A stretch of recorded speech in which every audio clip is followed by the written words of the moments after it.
Assalamualaikum and good day again to everyone. Today we will move into slightly another topic, but it's not so much different.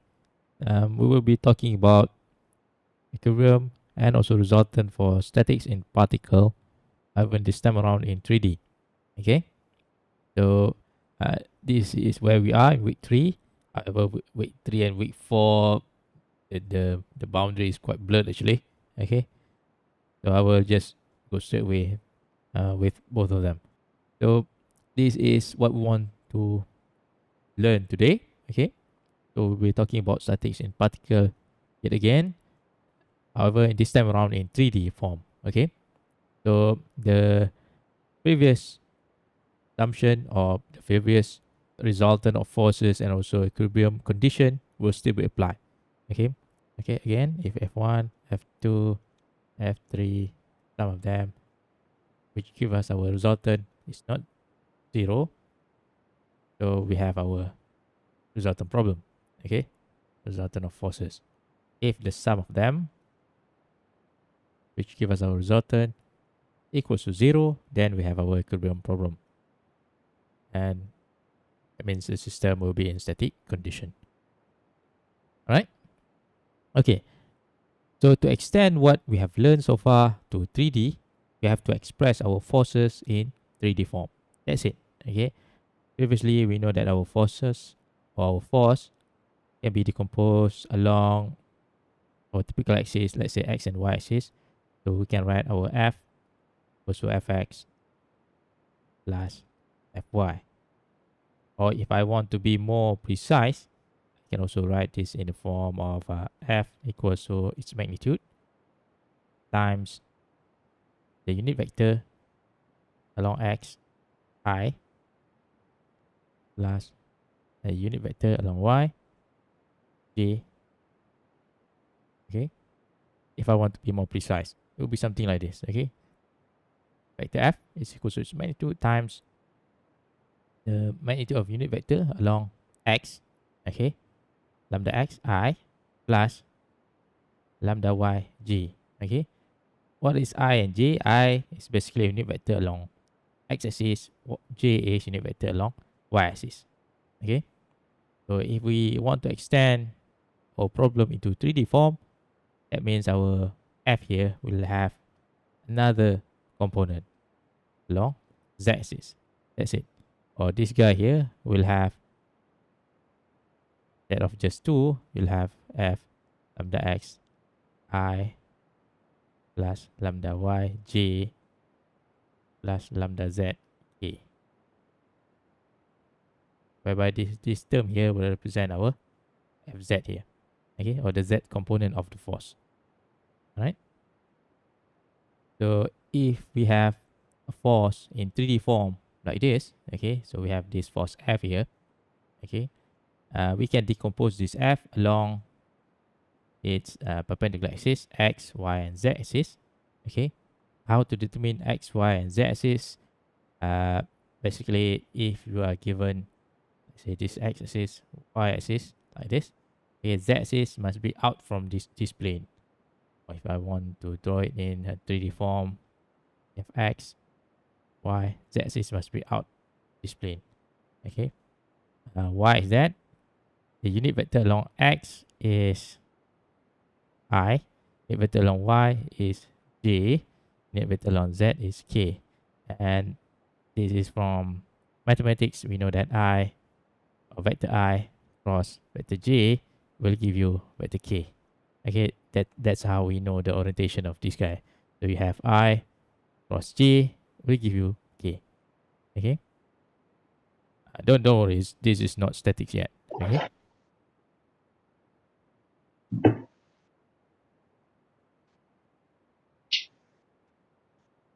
All right. So if we have our force F like this, so we can decompose this F along X. So we have Fx along Y here. So you have Fy and along the axis. This will give you your Fz. Okay. Or if we want to write it down, will be f. Vector f equals to fx plus fy plus fz. Okay. Sometimes I put the head, sometimes I don't put the head. If I put the head, I just want to stress that this guy is actually your vector. Okay. And this f is actually a vector, right, with both magnitude and direction. Okay. And of course, we can write it in this form, okay, whereby our vector f is equals to its magnitude times a unit vector. Okay. What is a unit vector? Unit vector is basically a vector. Unit vector is actually vector with magnitude of 1. Okay. So basically, if we have again x, y, z axis, and let's say along each axis we have magnitude of 1, 1, 1, and 1. So the vector with this length is our unit vector along x, which is called I.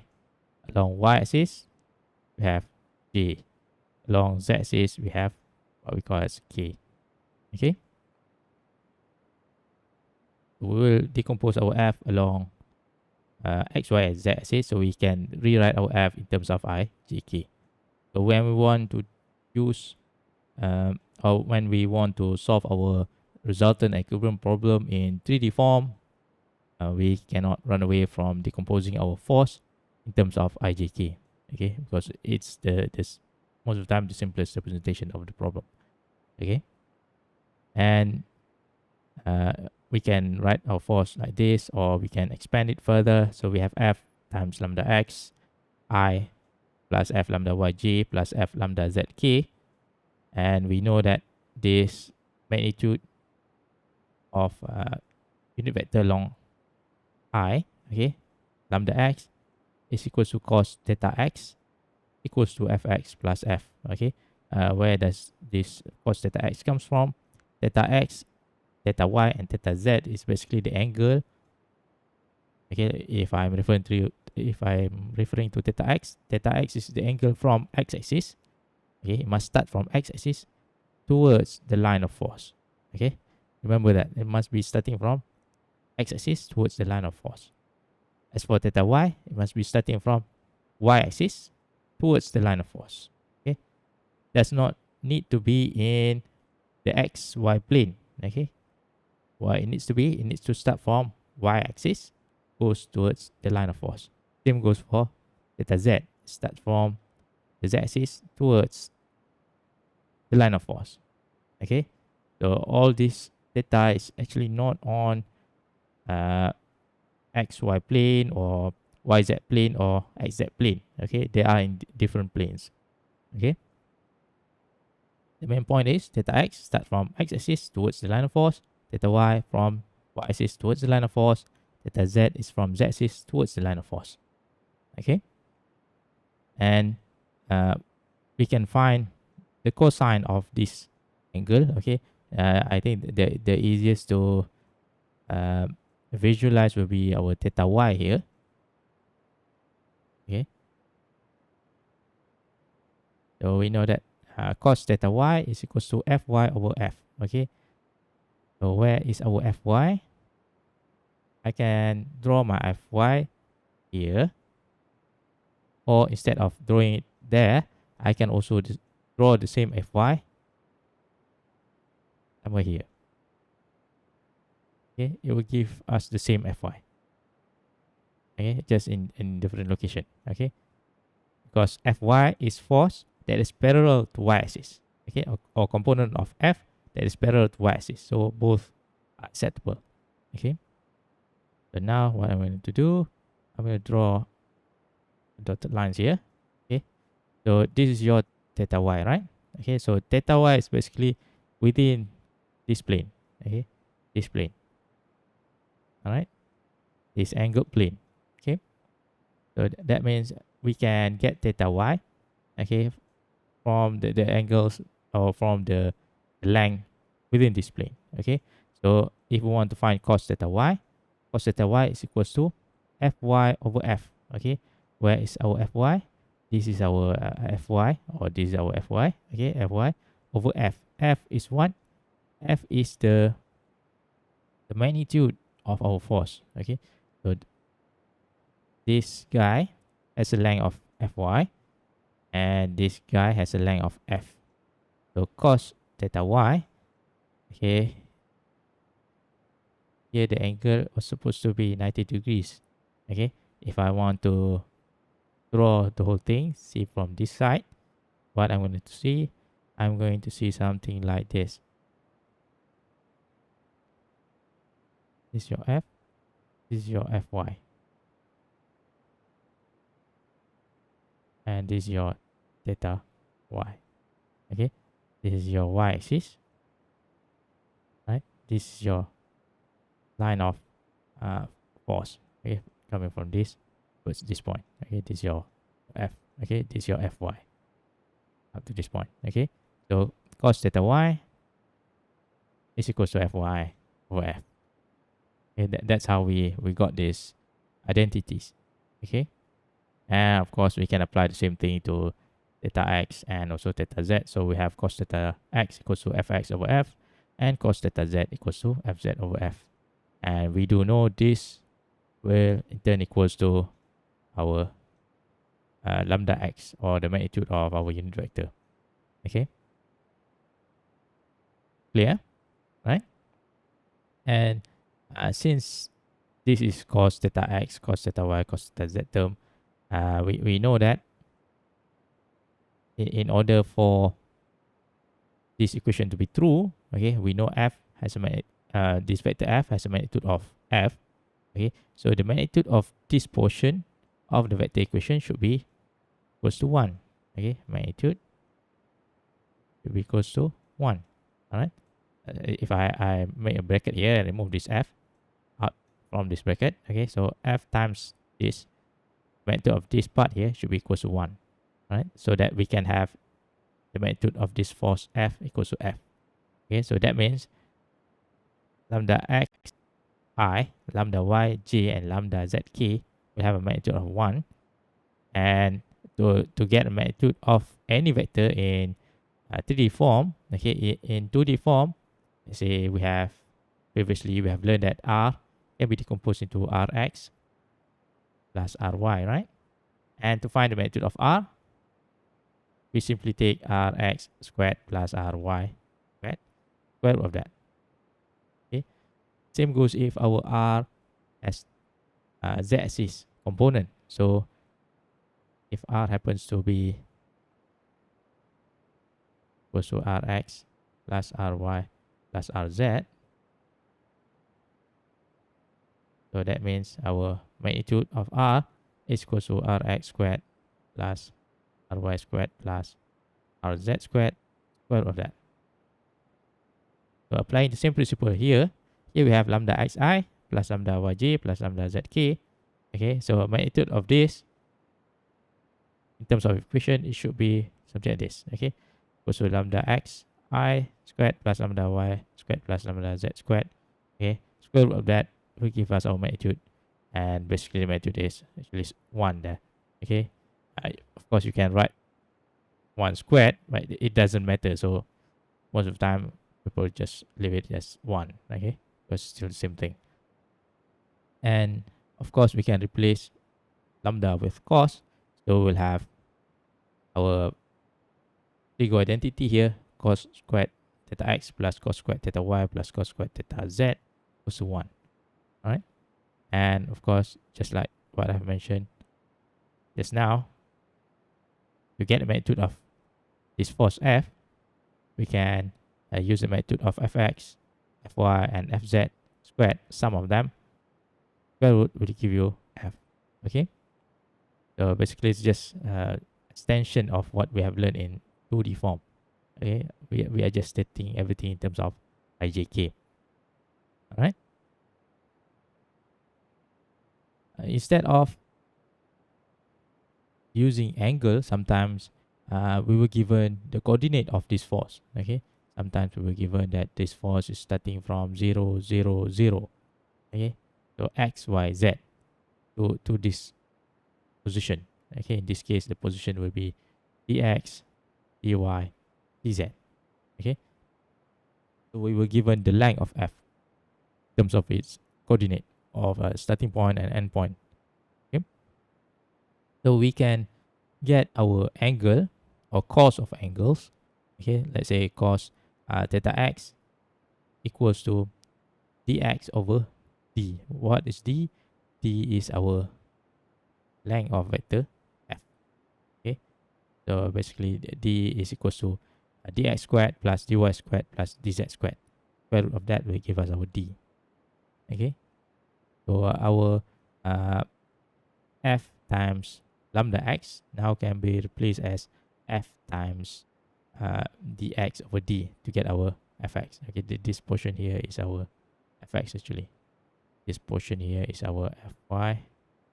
This portion here is our fz. Okay, so instead of writing fx in terms of theta x, if we don't know theta but we do know the coordinate, we can get the same fx, okay, using the coordinate information, or basically the distance along x, y, and z information. Okay, for example, if we want to get fx, so it's equals to magnitude of the force times distance along x axis over the distance of the force, or the length of the force vector d. Okay, and so on. We can get fy equals to f times dy over d, fz equals to f times dz over d. Okay, I believe all of these vector identities are known to all of you, okay, from mathematics classes. Okay, we just want to make use of it in terms of solving a resultant and given problem in 3D. Okay, so in summary, this is what we have. Okay, we have our force here. Okay, previously we just decompose our force in terms of its component along x, y, and z axis.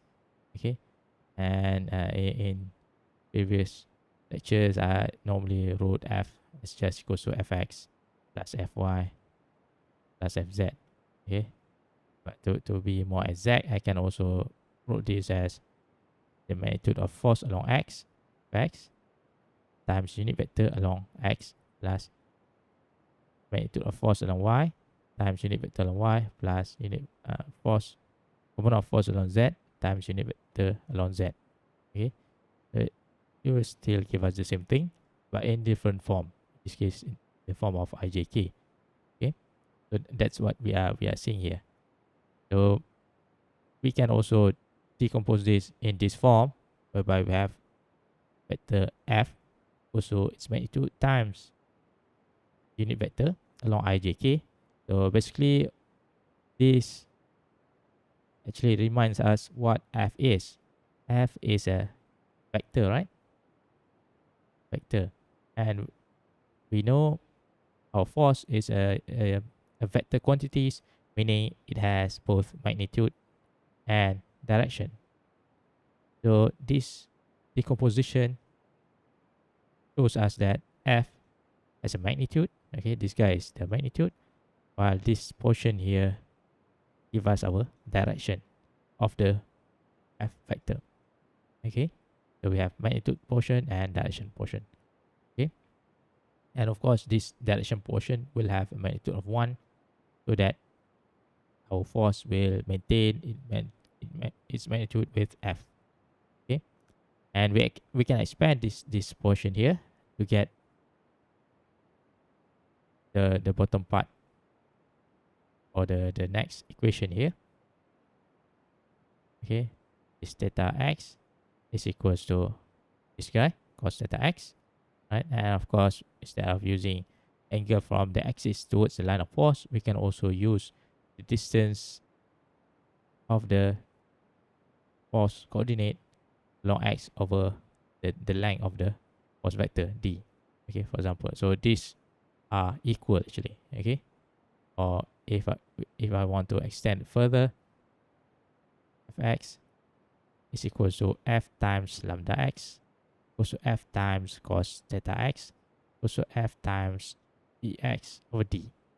Okay, same goes for the component along y and z axis, right? And bear in mind, all the other uh, identities will be applied. For example, theta x squared plus theta y squared plus theta z squared will be equals to 1.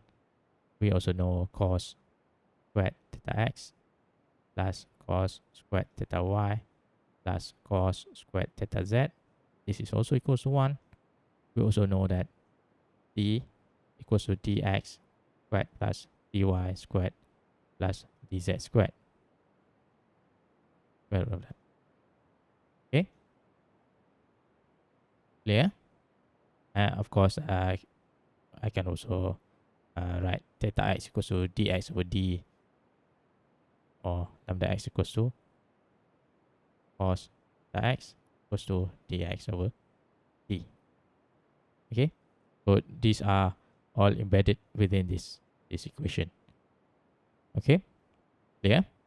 So the challenge, I would say, for resultant and equilibrium problem in 3D is to decompose all your forces in terms of IJK. Once you are able to do this, the rest are the same as in 2D form. Okay, just add up the contribution along each axis.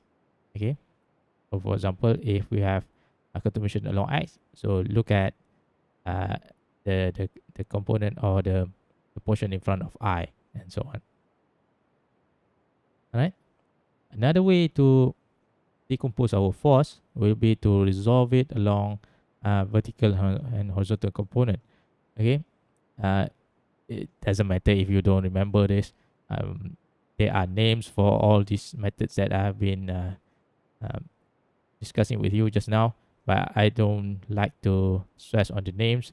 As long as you understand how to use them, when you see the problem, it should be fine. So for example, like this, we have this force F, and we know this F as a component along X, Y, and Z. Okay, now we want to find the magnitude of this F along X, Y, and Z.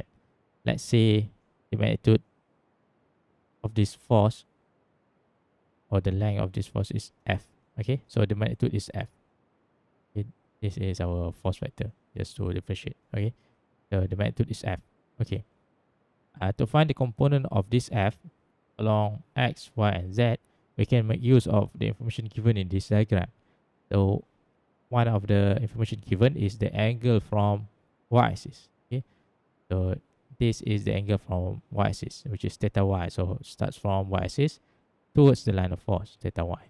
Okay, and since this is, or this angle is starting from the y-axis towards the line of force, this will be the most easiest to use.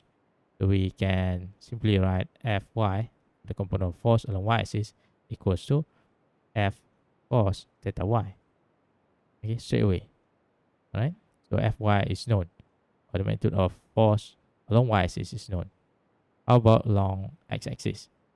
So we can use this angle and this angle to get the force along x and the axis actually. Okay, so to do that, we have to find the intermediate force vector first. Okay, so for example, we can write this form because this angle is straight from y-axis towards F, and what we want to find, we want to find the y component of the force. This guy here. Okay, so we have this triangle which is 90 degrees here, so it's just equals to F cos theta y. So we have Fy straight away. However, to get Fx, we don't have the information of theta x or theta z. Okay, remember, theta x is an angle starting from x-axis toward the line of force, while theta z is the angle starting from z-axis towards the line of force. Both are not present here. Okay, what's available is this phi angle. All right, basically this angle represents the angle of this plane, or this plane, okay, with respect to z-axis. Okay, so we can use theta y to determine what will be the vector or the component of this f along this horizontal plane first. Okay, and this will be equals to f sine theta y. Okay, which is same as this guy here. Okay, this is your f sine theta y. Right? Once we have this, we can use this vector to get the component of f along x and z axis. So the component of this along x will be equals to this again 90 degrees. The angle here is phi. Okay, or instead of using this as our x, I can also use this as fx so that we can see it clearly. So this portion will be our fy. So fx will be equals to f sin theta y sin phi. Okay, while f z will be equals to f sin theta y. Right, this portion here is fixed. Why? Because it depends on this length. Right, f sin theta y, and here we have cos phi. All right. So this is what we meant by resolving the force into vertical and horizontal component. So basically, we have this force, we resolve it along a horizontal component, and once we have that, okay, that horizontal component is represented by this vector here. Once we have that, we can decompose this to the component that we want, in this case fx and fz. Okay, and don't try to remember the angle, whether we need to do sine or cos. Okay, it all depends on the information given. Okay, or basically on the direction of angle given.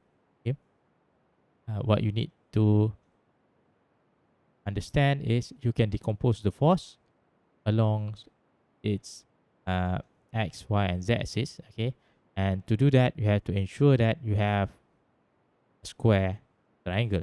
Okay, whereby you have 90 degrees angle within the triangle. Okay, so if we look closely, if you look closely, this portion of triangle is actually a 90 degrees triangle as well, or square triangle as well. Okay, and this portion of triangle is also a 90 degrees triangle. The angle here is 90 degrees. Okay, so once we have our 90 degrees triangle, we can use our typical sine or cosine equation to get the component of force that we want. Okay, so this is example of combinations that might be possible. Okay, can be other combination, right? But for the sake of discussion, let's say we have this four combination, and we try to get the component of this force along x, y, and z for each one of them. Let's say for the first one, okay, so here we know that fx, component of this force along x, will be equals to f but here is f sine theta y. Okay, so we have f sine theta y, which is the same as this guy, f sine theta y, right? This portion here, and then sine phi. We get our fx, all right? Then fy is equals to f sine theta y. Okay, this part again. Sorry.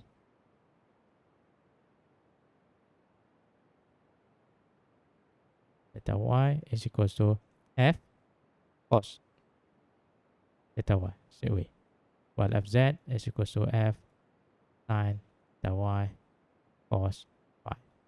Okay. Next, we move to this figure. Okay. Actually, you have to train yourself so that you can do this as fast as you can, or becomes a second nature to you. So for example, fx, in this case, will be equals to, we want to find this component of this f along x. Fx equals to f cos theta y sine phi.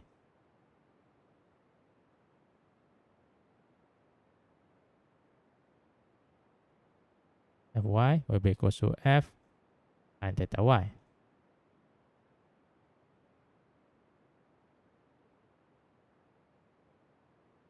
Okay, Fx is equals to F cos theta Y sine phi. Fy will be equals to F sine theta Y. Fz will be equals to F cos theta Y. Fz, F cos theta Y cos phi. Right? And if we move to this figure here, so again we have Fx equals to Fx equals to F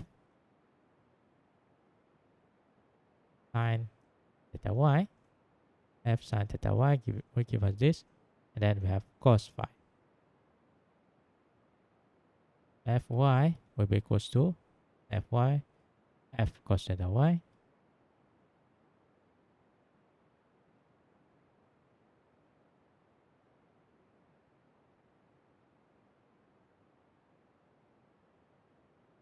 Fy F cos theta Y. Fz equals to F Z F and theta Y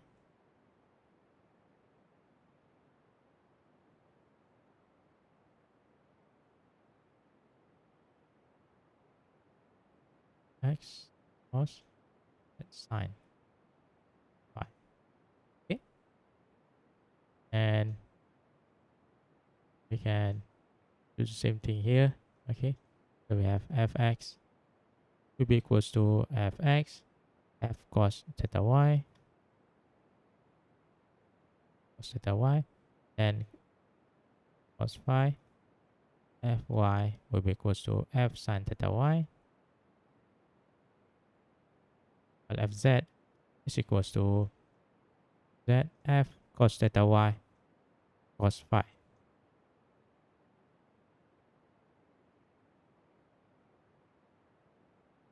Sorry, sine phi.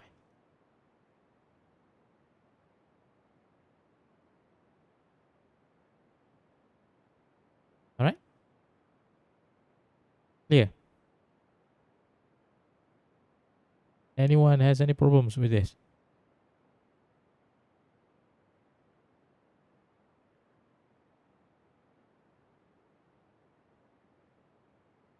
Clear? Clear, Doctor. All right. So once everyone is clear with all of these, so you are ready to solve anything that we can throw at you. Okay. So let's say we have this kind of problems. We have a particle A, whereby it's being acted by three forces. Okay, F1, F2, and F3. We need to determine the resultant of all these three forces on A. Okay, so basically we know our resultant force is equals to the sum of F1 plus F2 plus F3. Okay, and since all these three forces are in 3D form, so we need to write F1, F2, and F3 in terms of IJK. Okay, so we'll start off with F1. Okay, so F1. So the information here is given in terms of magnitude. Okay, magnitude of F1 is given 242 Newton, and we were given the coordinate of the endpoint of F1 here. Okay, which is equals to 6 minus 6 plus 7. Okay, so in terms of coordinate, this point here, okay, F1 starts is 0, 0, 0. Okay, here this equals to 6 minus 6, 7. Okay, 6 minus 6, 7. So 6 is the distance along x-axis, 6. Sorry, it should be 7.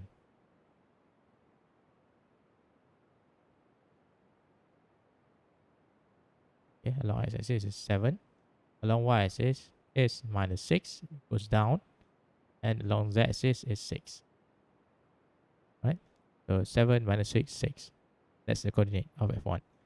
So this F1 is equals to its magnitude, F1, times, in this case, the function is given in terms of coordinate. So what do we have? We have dx over dy plus dy over dj plus dz over d. Okay, so the task now is to find what is dx and dy and dz. So dx is 7, dy equals to minus 6, dz equals to 6. Okay, in this case, it is equals to 7 minus 0 for dx.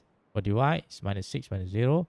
dz is 6 minus 0. Okay, why I'm telling you this, sometimes the vector is not starting from 0, 0, 0. Okay, so you cannot use directly the n coordinate as your dx, dy, and dz information. Right? So once we have dx, dy, dz, d is equals to dx squared plus dy squared plus dz squared. Then take a square root of that. So what we'll have 7 squared plus minus 6 squared plus 6 squared.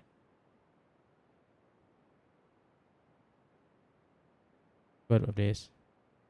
Can somebody calculate this for me, please?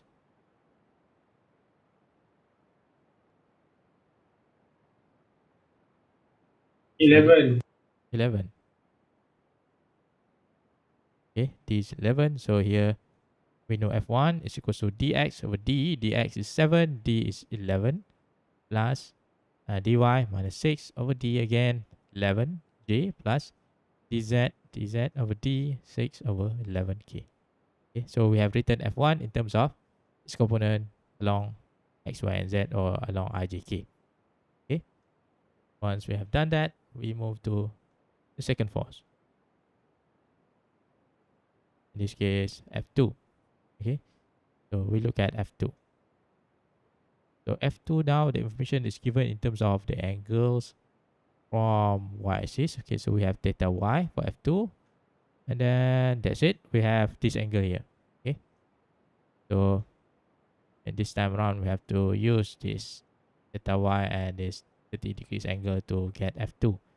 Right, so what I'm going to do, I'm going to decompose this f2 along this component along x, y, and z axis.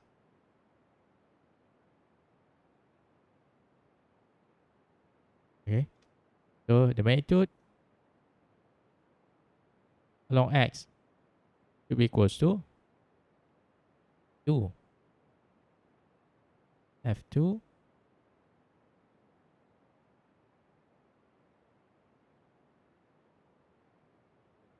sine theta y. Right, sine theta y will give you this line here, and then sine 30 degrees, and the component is negative.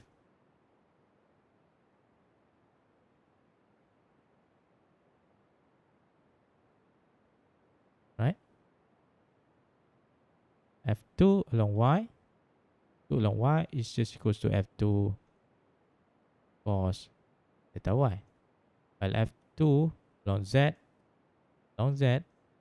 this will be equals to f2 sine theta y again, 2 sine theta y, and then cos 30 degrees. Okay, anyone has any issues with this?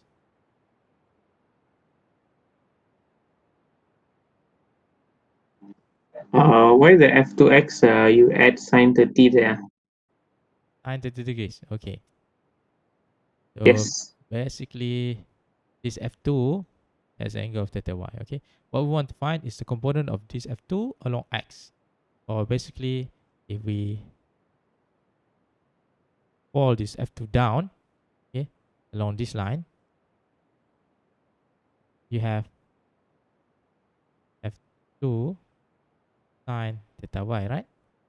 Okay, what we want is not this vector here. What we want is the component along x, or basically this guy here.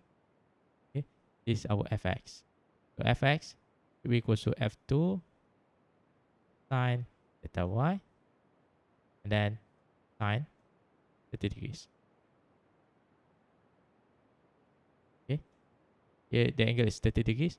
So we know this portion of the vector we want to find this component of the vector. So f2 sine 30 degrees will give us our fx. Or if I want to draw this triangle so that everyone can see it much better, we have something like this. So this side here,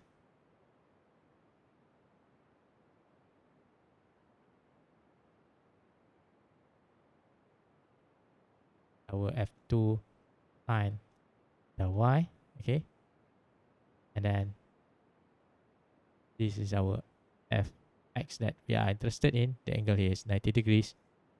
Here the angle is 30 degrees as given in the question. So fx is equal to f2 sine theta y sine 30 degrees. Clear? Doctor, clear. Okay.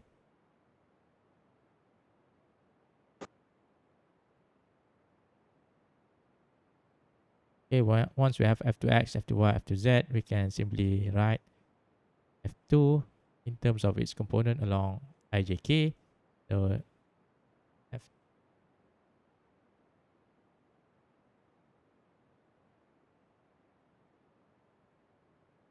I'm going to substitute the value of f2 here. So we have minus 150 sine 30 degrees sine 30 degrees, so the whole lot times I plus for the fifth component. So we have this f2 is 150 cos theta y cos 60 degrees d, and lastly we have the fifth component. So f2 again 150 sine 60 cos 30 degrees. So this is component along the axis. Okay, so we have f2 already. And lastly, we look at our f3.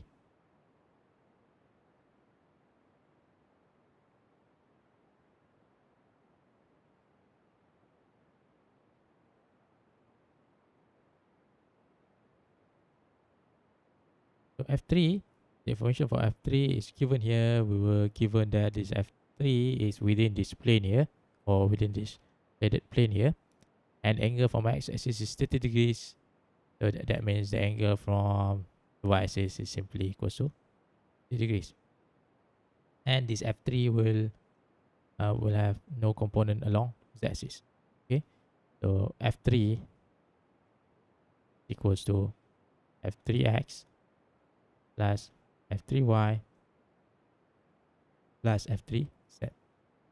So f3x magnitude is equals to f3 cos 30 degrees, f3y equals to f3 sine 30 degrees, or I can also write f3 cos 60 degrees. Both are possible. And cos f3z is equals to 0.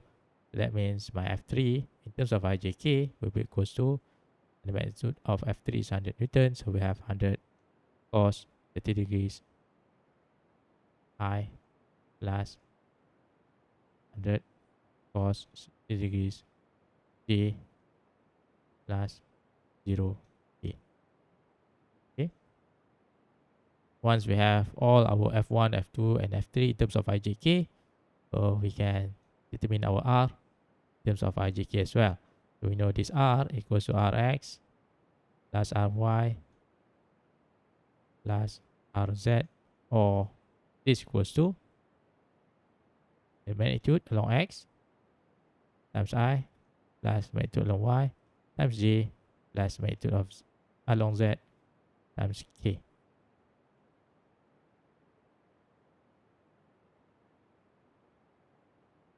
Okay, so to find Rx, we just take a look at all the component of F1, F2, and F3 in front of I. So for F1, the component in front of I is 242 times 7 over 11.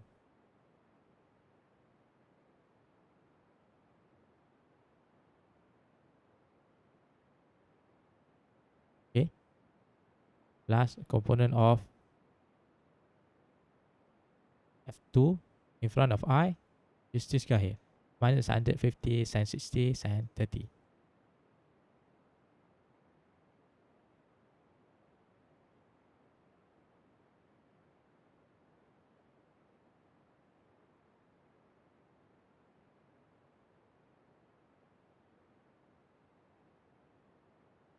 And lastly, the ith component for F3, which is equal to 100 cos 30 degrees.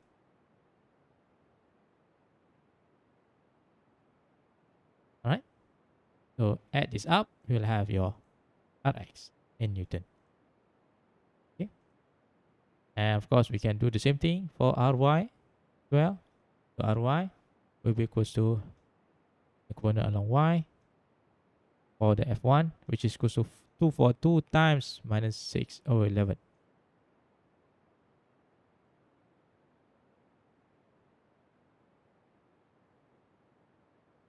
Plus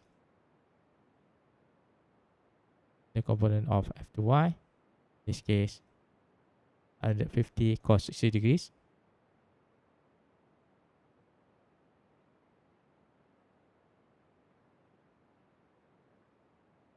right? Then lastly we add the jth component for F3, which is 100 cos 60 degrees.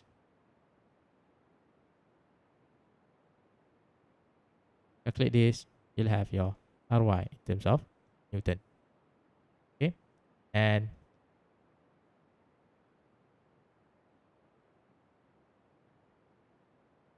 you can do the same thing for the component along the axis as well.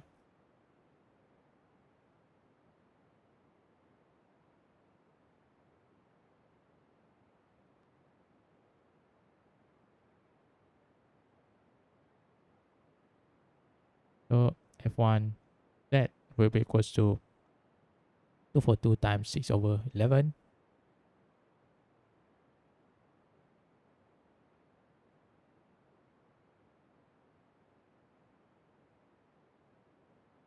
For F2Z, it is equals to 150 sine 60 cos 30.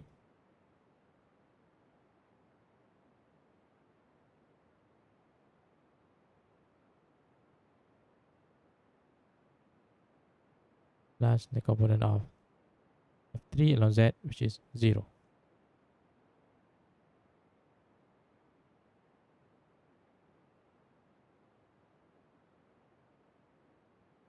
So calculate this, you'll have your Rz in terms of Newton. So the magnitude of the resultant R, okay, magnitude is equals to Rx squared plus Ry squared plus Rz squared. And take square root of that. That will give you resultant, or the magnitude of the resultant R. And of course, we can also rewrite R in terms of its component along I, J, and K. Okay, once we have calculated Rx, Ry, and Rz, so R can be written in terms of its component along I, J, and K. Okay, so your answer can be in this form or in this form. All right, clear?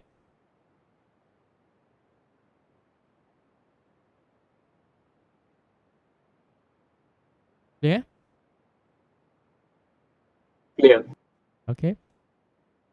So basically, in terms of theory, that's all that we need to discuss about this resultant and also equilibrium in 3D form. Okay, the rest is just practicing on different types of information given in the question. Okay, so the question can be in so many forms. Okay, you need to be fluent in terms of decomposing the forces along I, J, and K.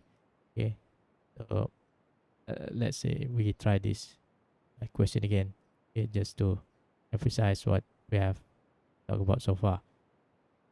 We were given F1, F2, and F3 again, okay, and we need to find the resultant of these three forces. So again, resultant is equal to F1 plus F2 plus F3. Okay, So we'll decompose F1, F2, and F3 in terms of IJK. So start off with F1 equals to, in this case, F1, the function is given in terms of the angle from theta x. Theta is not given, but theta y is given. We have theta 1y equals to 60 degrees, and also theta 1z equals to 45 degrees. That means we can get, or we can calculate what is theta 1x, okay, from these two angles.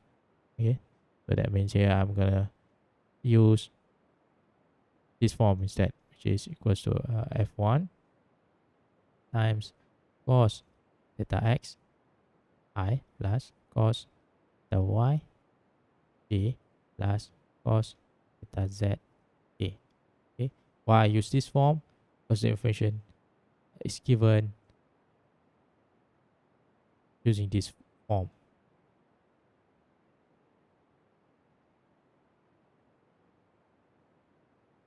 Okay, so how to find theta x?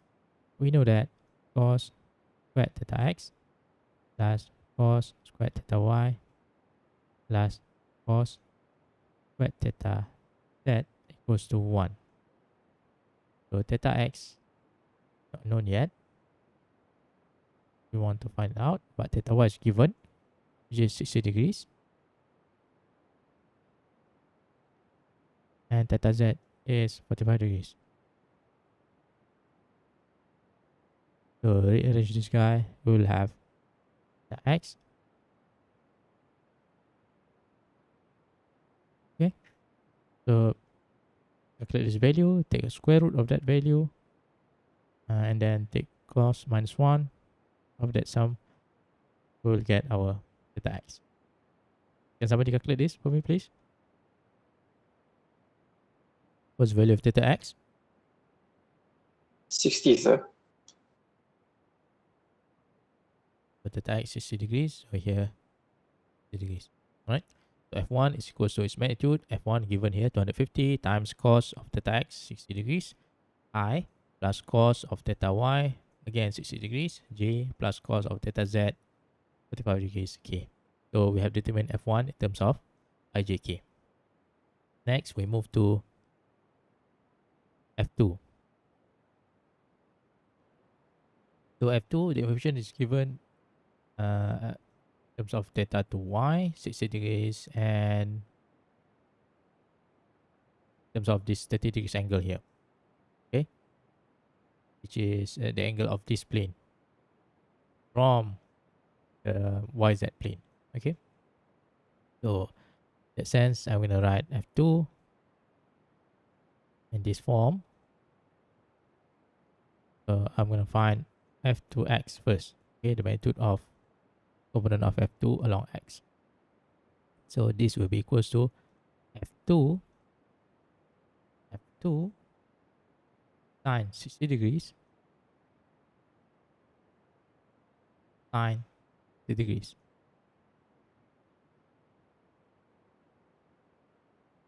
F2 along y will be equals to F2, in this case theta to y is given, so just take simply equals to F2 cos 60 degrees. F2 along z will be equals to F2 sine 60 degrees again cos 30 degrees, and the sign is negative. Anyone has any issues with this? Clear? Right? No, normally this form is the one that's troubling student the most, right? Okay, if everyone is clear with this, so we can straight away write F2 in terms of IJK. So the component along x is F2 is 240 sine 60 sine 30 degrees I, and F2y is equals to 240 cos 60 degrees J, and lastly we have component along z minus 240 sine 60 degrees cos 30 degrees. Done. So we have our F2 in terms of ijk. So now we will be solving for F3. Excuse me, doctor. Yep. For the F2 just now, I can't see the Z axis and the X axis on the triangle that they shaded over there. The Like like how do you know it's sine 30 and cos 30 for the second part for the F2X and F2Z? F2y is clear. F2Y is clear. F2Y is clear. Okay. So this shaded plane here is actually parallel with your XZ plane, right? Okay, and then we know this F2 is from this point towards this point, okay? And if you want to find the component of F2 on top of this shaded plane, okay, that component will be along this line. Okay, F2 along on this plane, on the shaded plane will be this line. Okay, and this red line will have a magnitude of F2 sine 60 degrees. Clear? Clear, clear. Okay, why is it so? Because you have this 90 degrees triangle here. Okay, so F2 sine 60 degrees will give you this line. All right. However, our aim here is not to find this line or this component. We want to find fx and also fz. Okay. So based on this smaller triangle on this plane, we know the angle here is also 90 degrees. So fx is just equals to f2 sine 60 degrees sine 30 degrees. Okay. So that's why we have here. So fx here equals to f2 sine 30 degrees, basically this length here, then sine 30 degrees again. Right? This portion is for this length. Okay, so fx is just this length sine 30 degrees. Right? For fz will be equals to again this length cos 30 degrees. Is f2 sine 30 degrees cos 30 degrees. Okay, clear.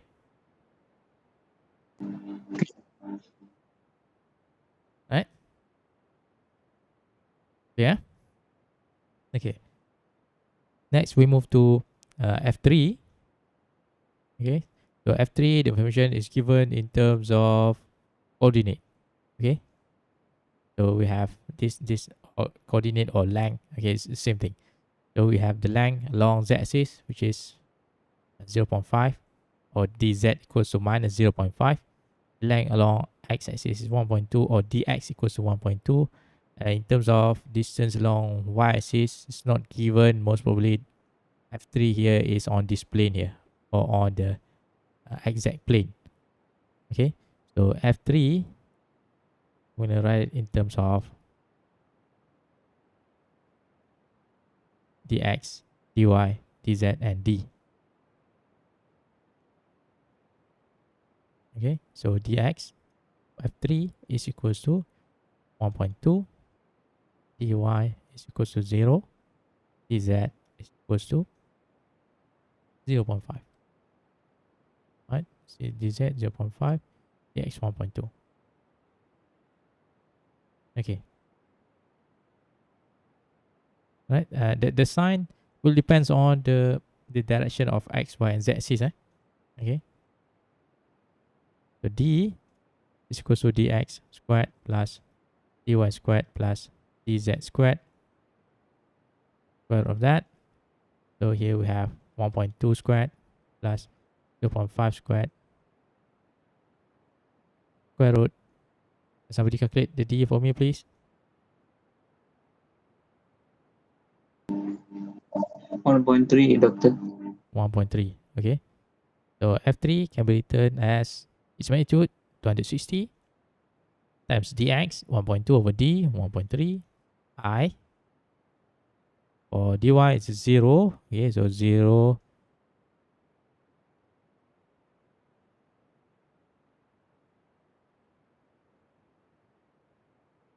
Dz is 0.5 over 1.3.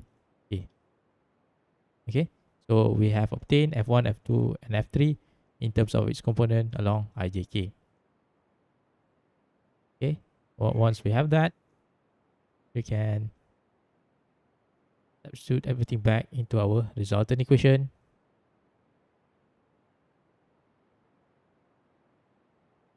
So we know our R is equals to Rx I plus Ry J plus Rz E. Okay, so Rx equals to the sum of F1x plus F2x plus F3x.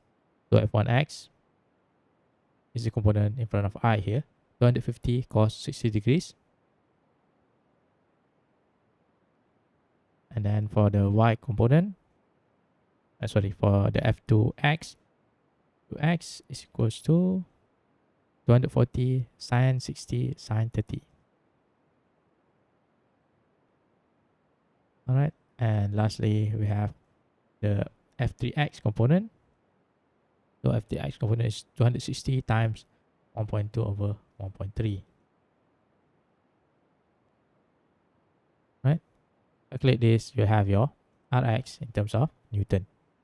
Next, we solve for Ry. Again, look at the component of F1 along y. Along y, 250 cos 60 degrees.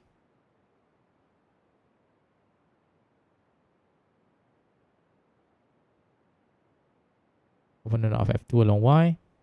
Along y is in front of J, 240 cos 60 degrees.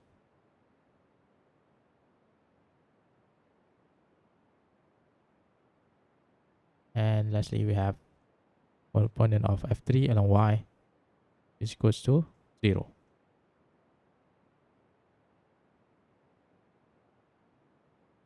Calculate this, you'll have your Ry in Newton. Next, do the same thing along z. So F1 along z is equals to along z 250 times cos 45.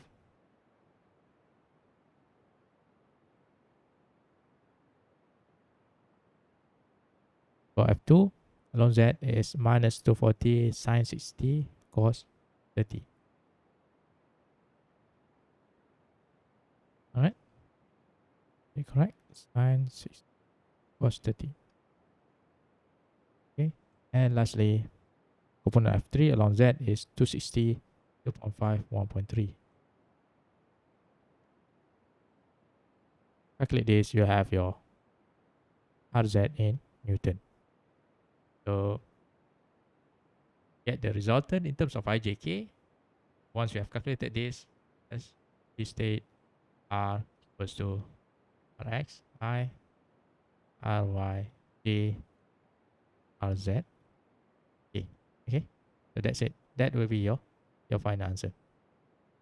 Okay, clear?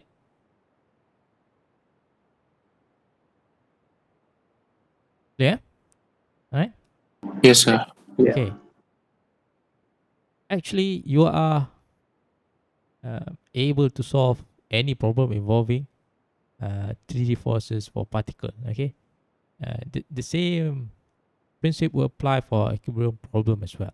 Okay, it's just that in this case, if we have equilibrium, what we know, dimension of force, which is our resultant, is equals to 0. That's it. Okay, so to prove the point, let's say we want to solve this problem, right?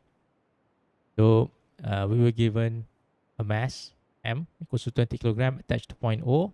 Okay, and this is our particle. Okay, or point O. And at point O, we have two forces, F1 and F2. All right.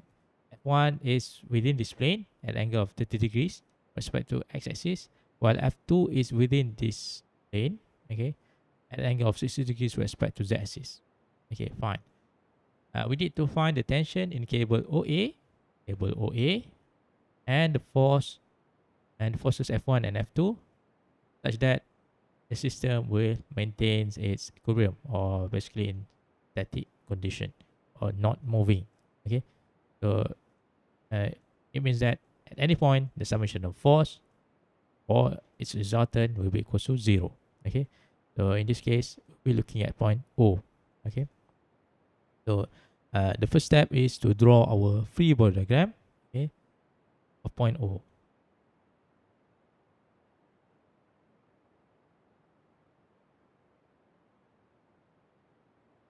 So what do we have? We have point O, and we have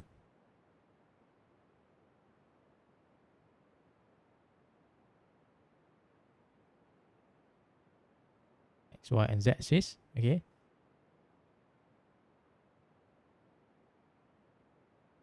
we have F2, and we have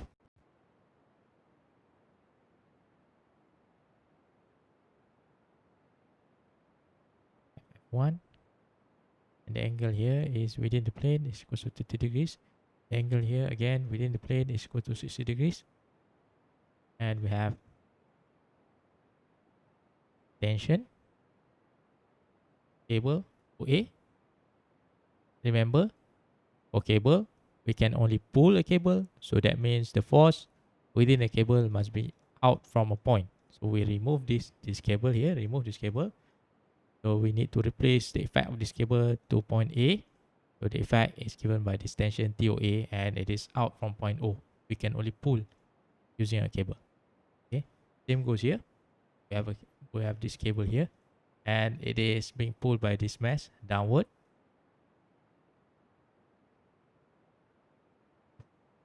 This mass times our gravitational station will give us a weight, which is equals to mg.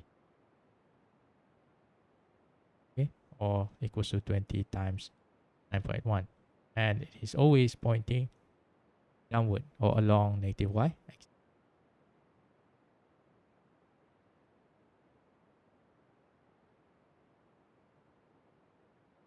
Right? So this is our free body diagram for point O. Okay, and we know for equilibrium, summation of force equals to 0 along any axis. Okay, or in this case, since we are talking about 3D, along x, y, and z axis. Okay, or summation of force is 0 along ijk. Okay, so we will write the equation along x, y, and z axis separately. Okay, we want to find the summation of force equation. So let's say we write it along x first.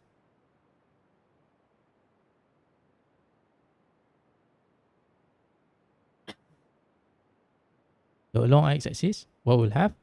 We'll have, okay, instead of doing this, yeah, I'm actually used to solve the problem, and I most of the time take shortcuts in solving it. Okay, let's say we solve this properly using what we have learned so far. That means we will write F1, F2, and the tension, TOA, and weight in terms of IJK. Okay, so that it will be more consistent with the previous explanation. So F1 can be written in terms of its component along IJK or X, Y, and Z. So in this case, I'm going to write it in this form.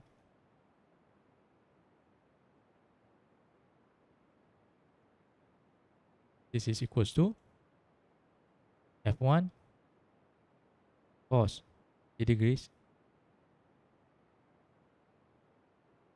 I plus 0J plus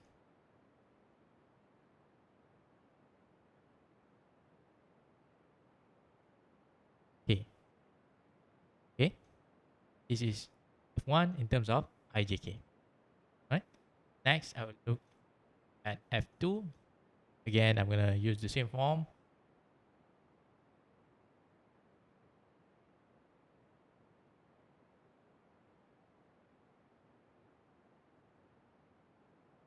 So F2, F2 along X, since F2 is within the YZ plane, so F2X is 0 actually. no component along x-axis, or 0i. For the y component, we have f2 sine 60 degrees, j, and then we have minus f2 cos 60 degrees k.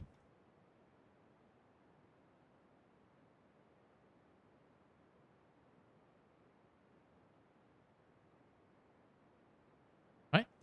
So this is f1 and f2 along ijk. And then we have TOA.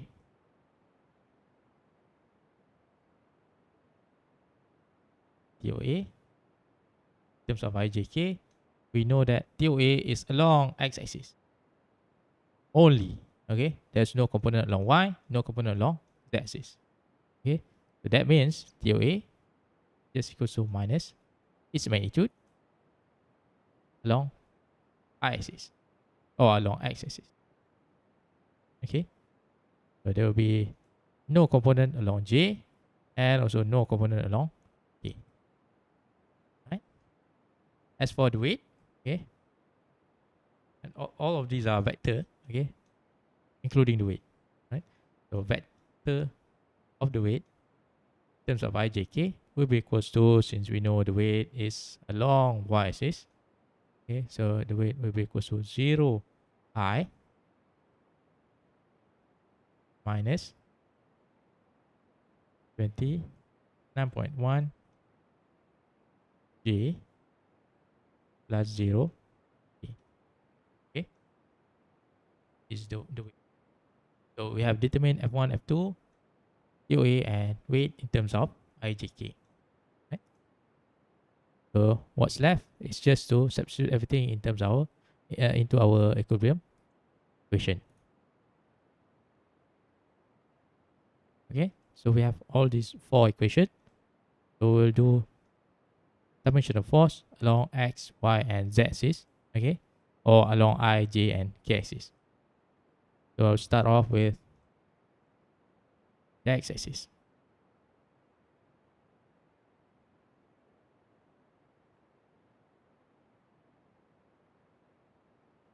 Okay, so for the x axis, I'll be looking at all the terms in front of I.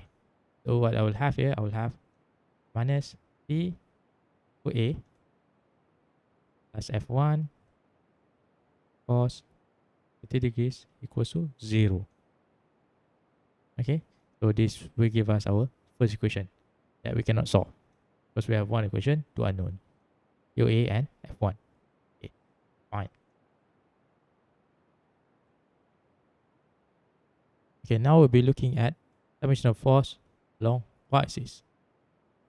So we'll be taking a look at all the terms in front of J. So 0, 0, we have only this. Minus 20 times 9.1. And then we have this. Plus F2 sine 60 degrees. Equals to 0. Okay.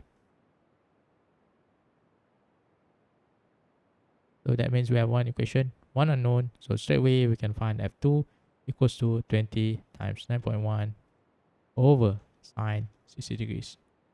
Of this, you have your F2 in Newton. Right?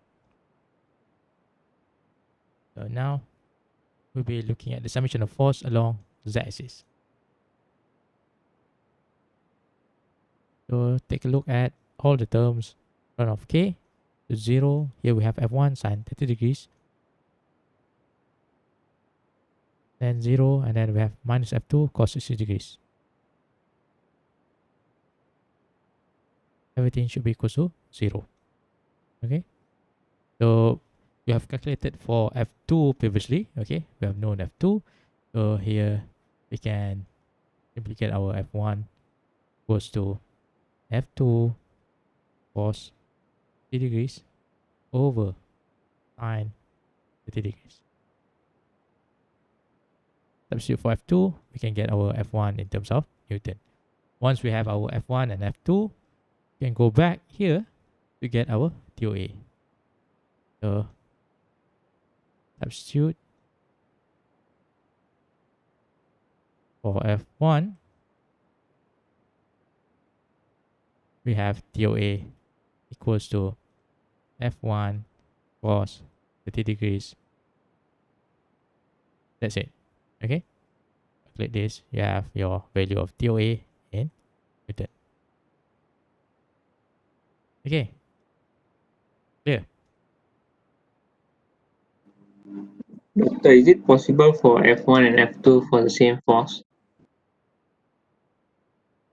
Come again. I calculated and I got F1 and F2 same value. Same value. Yeah, it's possible. Okay, thank you. Okay, just for completeness sake, what's the value of F2? I got 226.6 Newton. All right. So F1 is also the same. Based on my calculation, yes. Okay. So that means you have TOA equals to Hold on, yeah. I got 196. 196 Newton. Yes. All right.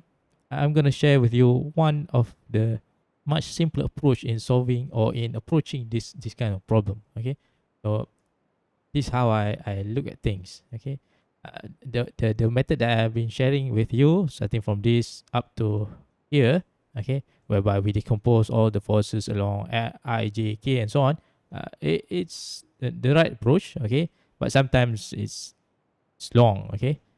We can have a much more simplified solution to this kind of problem. Okay, based on the concept, of course. Okay, so again, what's the concept here? The concept is summation of force equals to zero anywhere. Okay, this is anywhere along any direction. Okay, anywhere along any direction or axis. Okay, clear? Summation of force is equal to zero anywhere at any point along any direction or axis. All right. So in this case, I know in order for the system to be in equilibrium, point O, okay, must be in equilibrium. All right.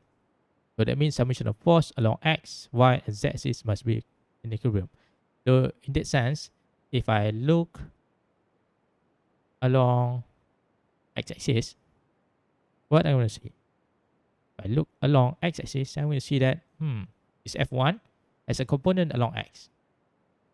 F2 has no component along x. Okay, so forget about F2 because we are looking along x axis, right? The weight, okay, of course, this mass here will give you weight, downward weight, okay, equals to 20 times 9.1 downward. Also has no component along x-axis. So forget about it. So in this system of forces, okay, involving F1, F2, weight, and also our TOA, okay, so in this system of forces, only F1x and TOA is along x-axis. So straight away, I can write my equation along x-axis like this. F1x will be equals to TOA. For F1x, this guy here is equals to F1 cos 30 degrees equals to TOA. Okay, this is my first equation. Next, I'll be looking along y-axis. Okay, so look along y-axis. Okay, look along y-axis. So along y-axis, I'm going to see that, okay, this F2 has a component along y. Fine. F2y. And the weight is along y-axis. Okay, fine. How about F1? F1 has no component along y-axis, so forget about F1. TOA has no component along y-axis. Forget about TOA. So only this. So in order for point O to be in equilibrium along y-axis, F2y must be fighting against this W, or basically I can write F2y should be equals to W. Alright? Or I can expand this further. F2y is F2 sine 60 degrees equals to W, in this case 20 times 9.1. So straight away here I can solve for F2, which is equals to 20 times 9.1 over sine 60 degrees. You get your F2 in Newton, right?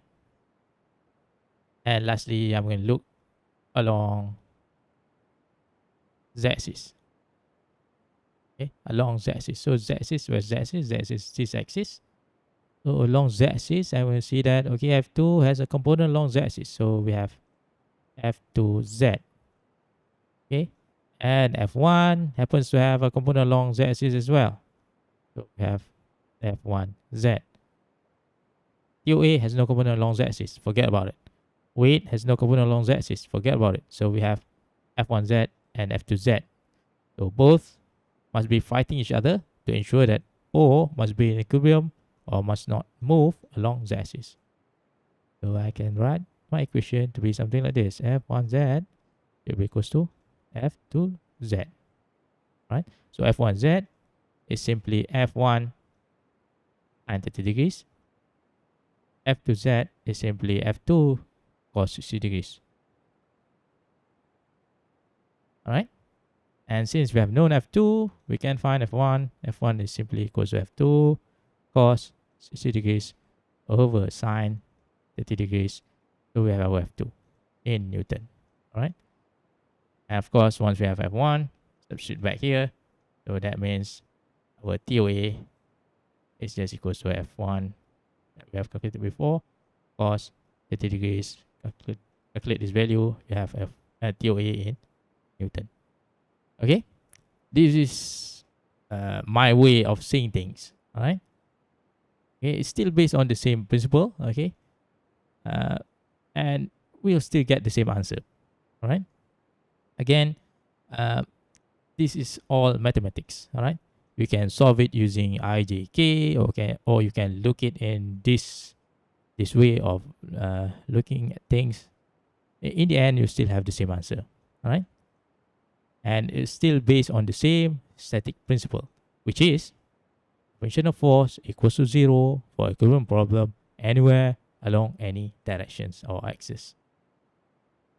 Clear? Clear?